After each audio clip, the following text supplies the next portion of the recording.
The fluorescent lights buzzed faintly as I stepped into the third-floor conference room at exactly 7:55 a.m. No one else was around the office, still caught in the quiet hold of pre-commute silence. The only person waiting was Verena, seated at the head of the long glass table. Fingers laced neatly, expression unreadable, except for the trace of a smile that never quite reached her eyes. "Right on time," she said, glancing at her watch, like a judge about to deliver sentencing. I nodded once and sat across from her, placing my notepad and pen down, even though we both knew I wouldn't be taking any notes. Her smile widened as she opened her laptop. "Nobody will hear you cry when I tell you how worthless you are." She said it lightly, almost musically, a phrase that might have sounded comical from anyone else, but from Verena, it felt surgical, meant to slice clean. I met her gaze unblinking. The screen behind her flickered to life. A title slide appeared, Performance Review Odessa Quill. Underneath it, in smaller text, prepared by Verena Holt, for internal use only. She clicked to the next slide, but instead of bullet points about communication weaknesses or alignment gaps, the projector stuttered, then shifted. The slide dissolved into a table of timestamps, email subject lines, audio waveforms. The header read Documentation Summary, Holt v. Compliance. Verena froze. "What? This isn't," she began. "No," I said, folding my hands in my lap, voice steady. "It's yours. I didn't move. I didn't need to." Because just then, the door behind her opened. Era Nivens entered first crisp in a navy pantsuit, unreadable as ever. Behind her were two members of the security team. Neither said a word. Ara walked straight to the table and placed a sealed envelope in front of Verena.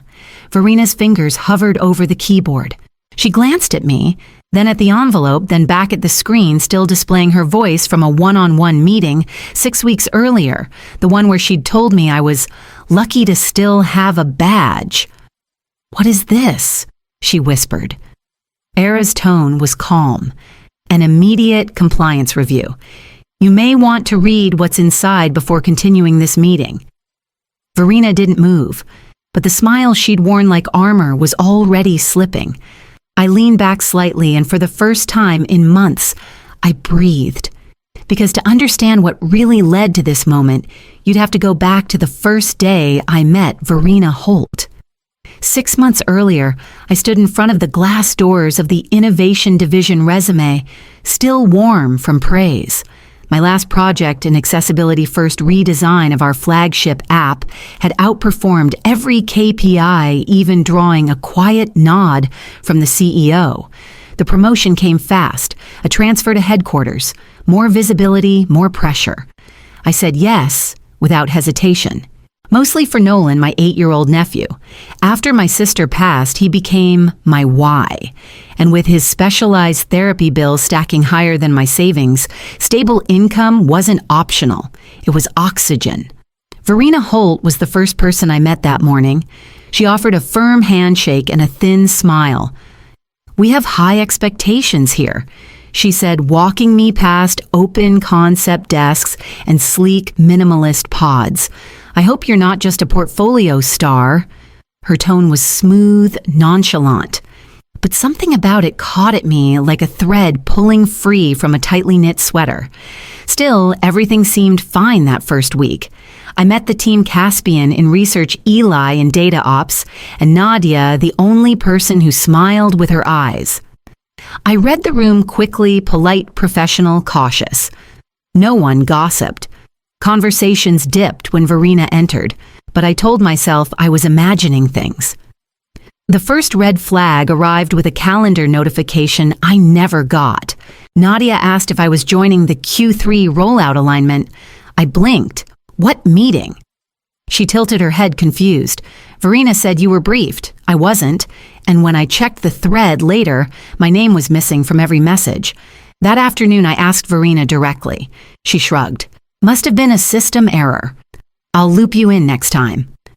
Her voice was pleasant, but her eyes told a different story, one I wouldn't begin to understand until much later. The corrections started small, a missing comma in a presentation slide, a phrasing choice she called confusing in front of the entire UX review committee. Comments that seemed harmless, except they were always public, always timed to interrupt, and always followed by a soft, practiced smile as if she were doing me a favor. When I presented a new flow model for the onboarding experience based on our most recent user friction heat maps, Verena tilted her head mid-demo. This feels derivative.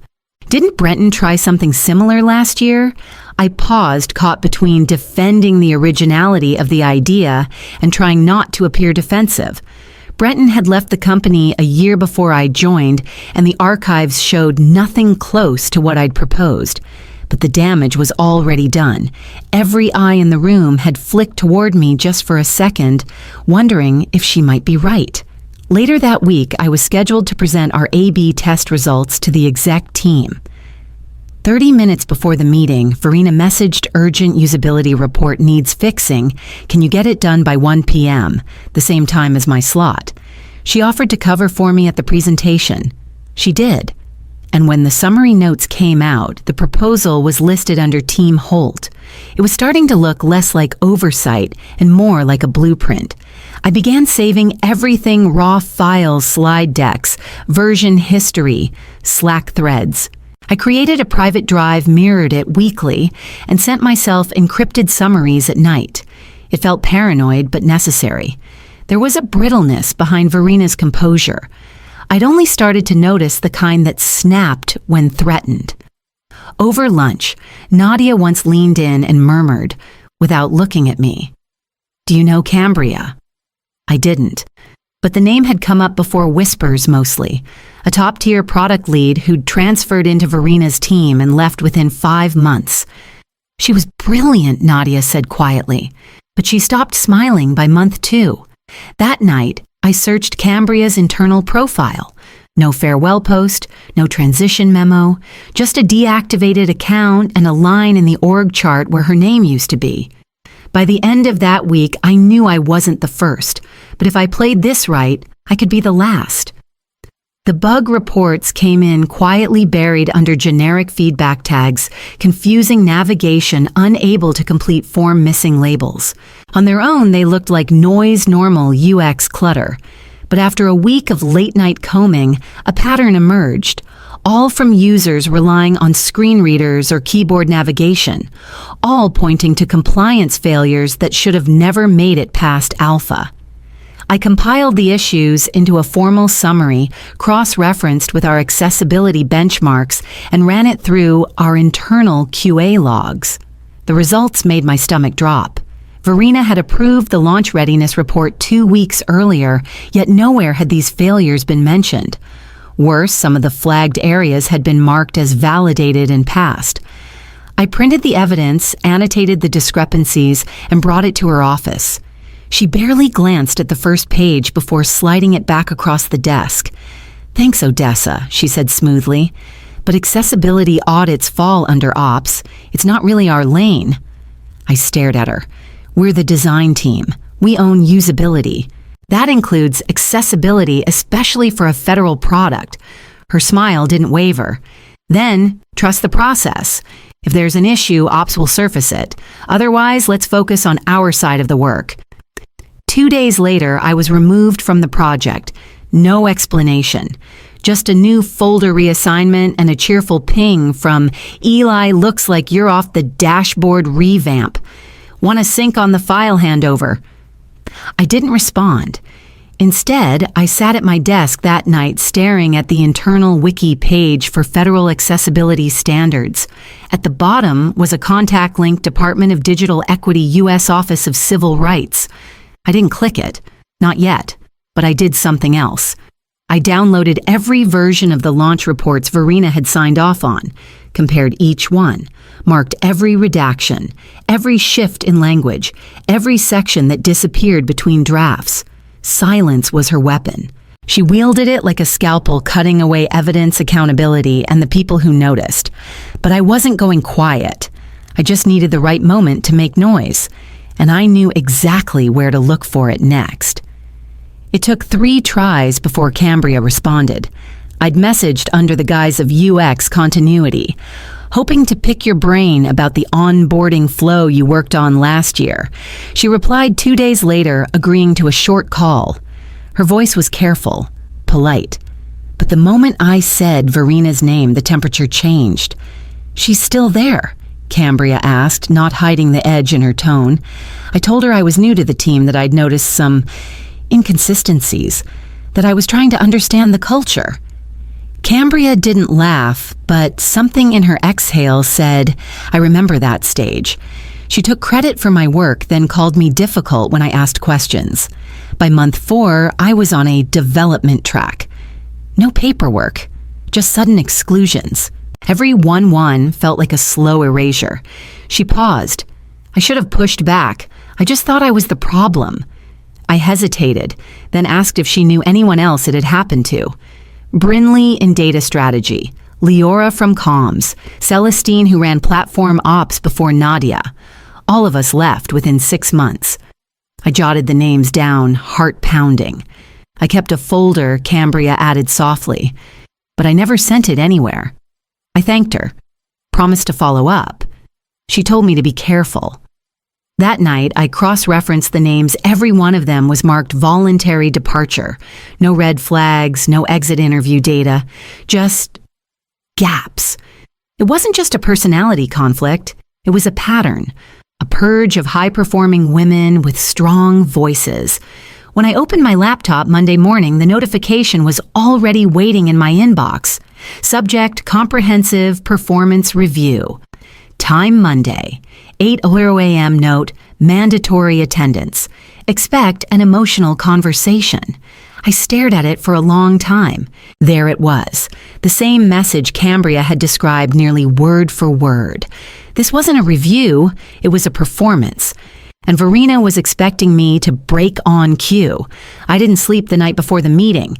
Instead, I organized everything I had into 3 folders each, labeled with quiet precision harassment. Ethics violations, retaliatory patterns, every email timestamp, altered report calendar exclusion, and playback legal recording.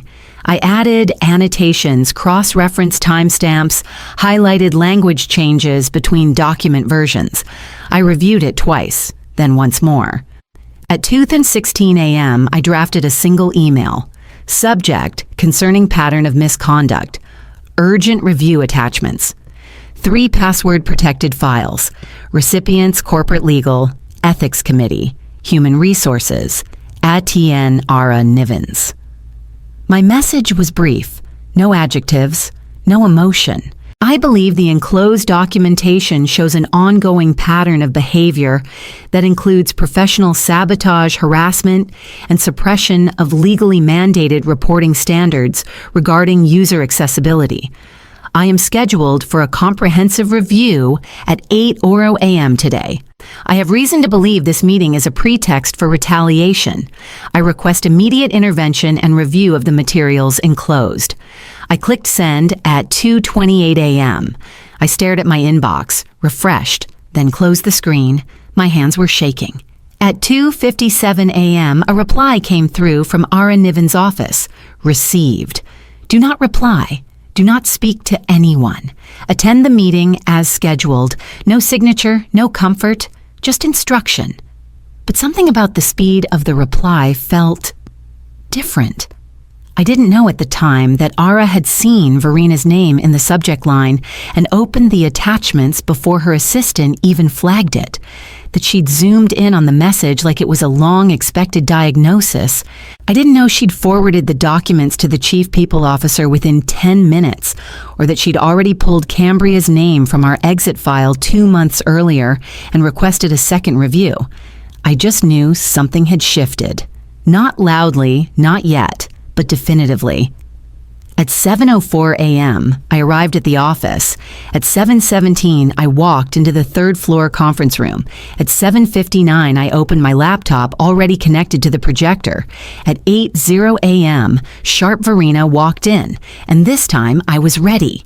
Verina launched into her script before I'd even finished opening my notepad.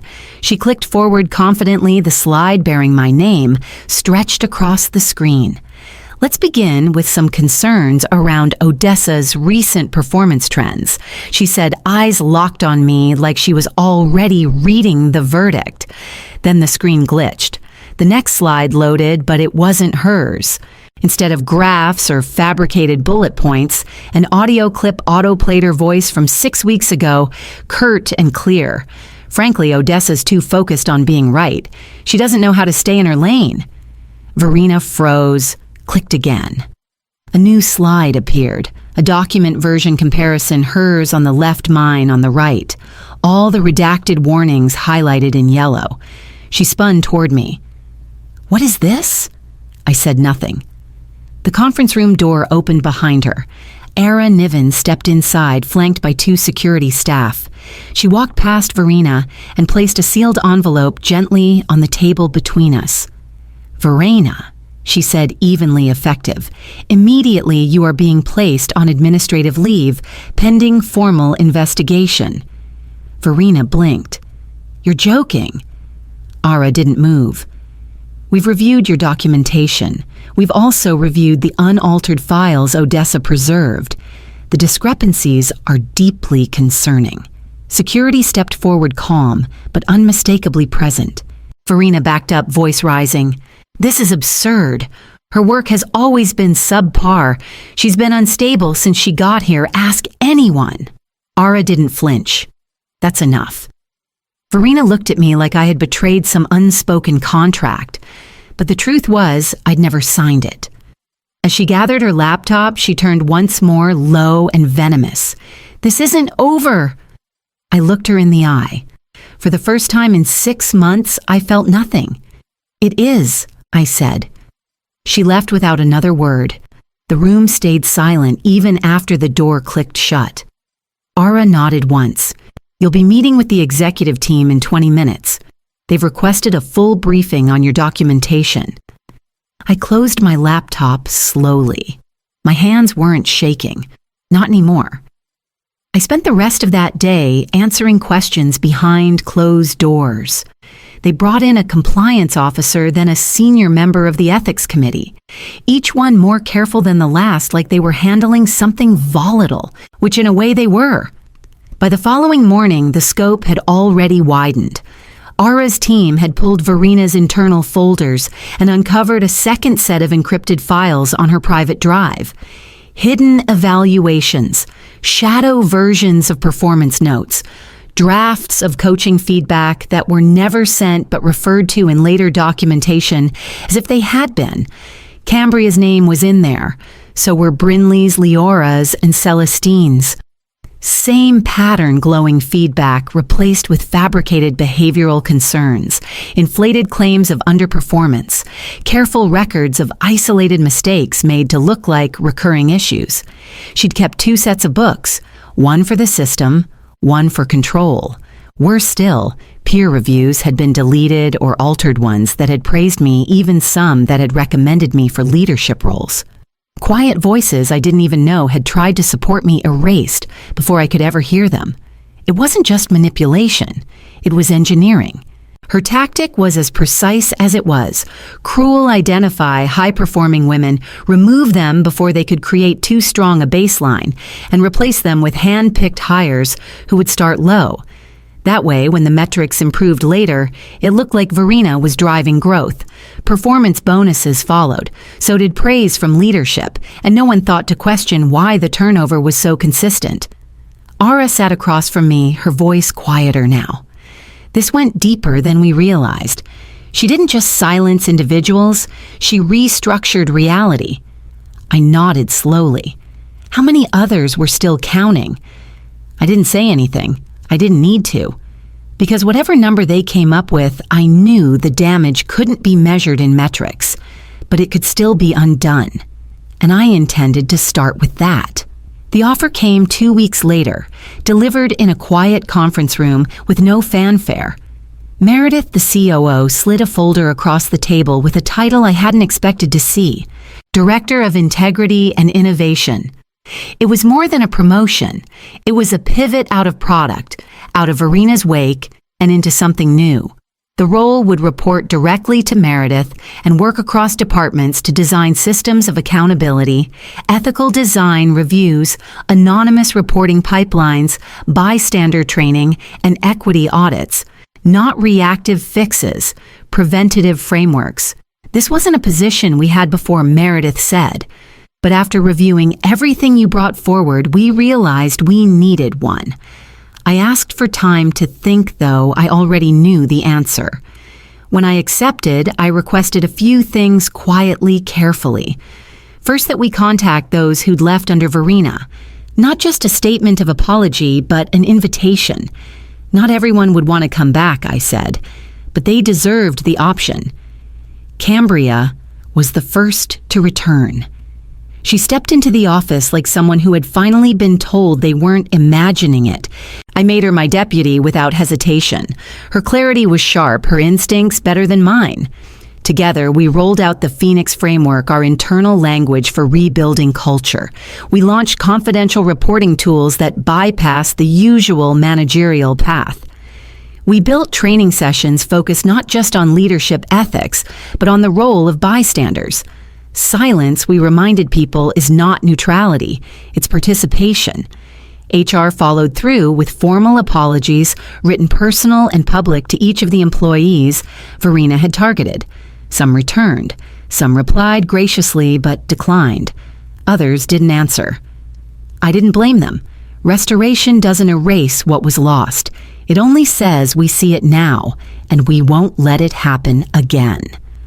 One morning, I passed Verena's old office. It was empty, lights off her nameplate already removed. I didn't stop.